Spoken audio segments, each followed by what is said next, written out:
বিএনপির রাজনীতি জনগণের জীবন মান উন্নয়ন এবং স্বনির্ভর বাংলাদেশ গড়ার রাজনীতি।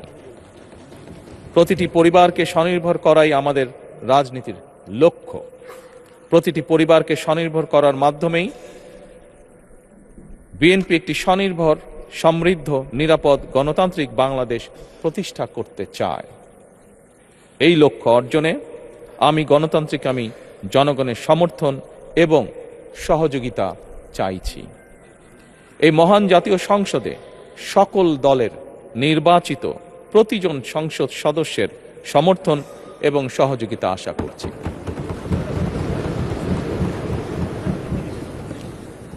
সম্মানিত সংসদ সদস্যবৃন্দ, আমি বিশ্বাস করি আমাদের দল কিংবা মত কিংবা কর্মসূচি ভিন্ন হতে পারে, কিন্তু তাবেদার মুক্ত, ফ্যাসিবাদ মুক্ত একটি স্বাধীন, সার্বভৌম, নিরাপদ, স্বনির্ভর বাংলাদেশ প্রতিষ্ঠায় আমাদের মধ্যে কোনো বিরোধ থাকতে পারে না, বিরোধ নেই। জাতীয় সংসদকে জাতীয় কর্মকাণ্ডের কেন্দ্রবিন্দু না করে বিতাড়িত ফ্যাসিস্ট সরকার জাতীয় সংসদকে অকার্যকর করে ফেলেছিল।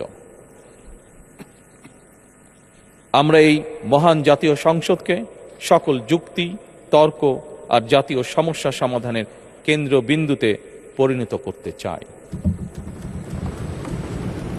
সম্মানিত সদস্যবৃন্দ, নতুন সংসদ যাত্রা শুরু করার সময় সংসদের সাবেক স্পিকার কিংবা ডেপুটি স্পিকার উপস্থিত থাকার কথা ছিল, কিন্তু পতিত, পরাজিত, বিতাড়িত ফ্যাসিস্ট সরকারের জনবিরোধী এবং গণবিরোধী কর্মকাণ্ডের ফলে যে জনরোষ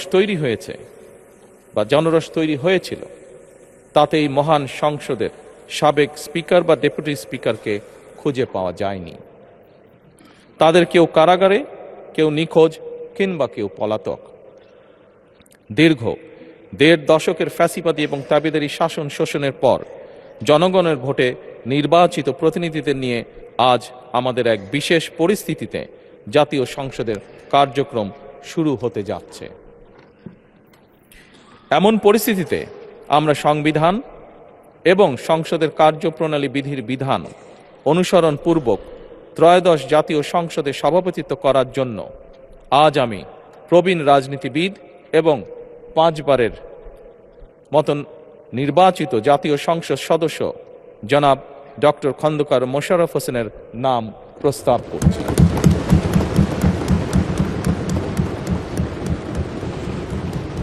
সম্মানিত সংসদ সদস্যবৃন্দ, আমাদের সংসদীয় রীতিনীতির ইতিহাসে এই ধরনের পরিপ্রেক্ষিত নজিরবিহীন নয়। 1973 সালে তৎকালীন প্রধানমন্ত্রী মরহুম শেখ মুজিবুর রহমান ওই সংসদের সদস্য মাওলানা আব্দুর রশিদ তর্কবাধীশের নাম প্রস্তাব করেছিলেন এবং তার সভাপতিত্বে বাংলাদেশের প্রথম সংসদের প্রথম অধিবেশন শুরু হয়েছিল।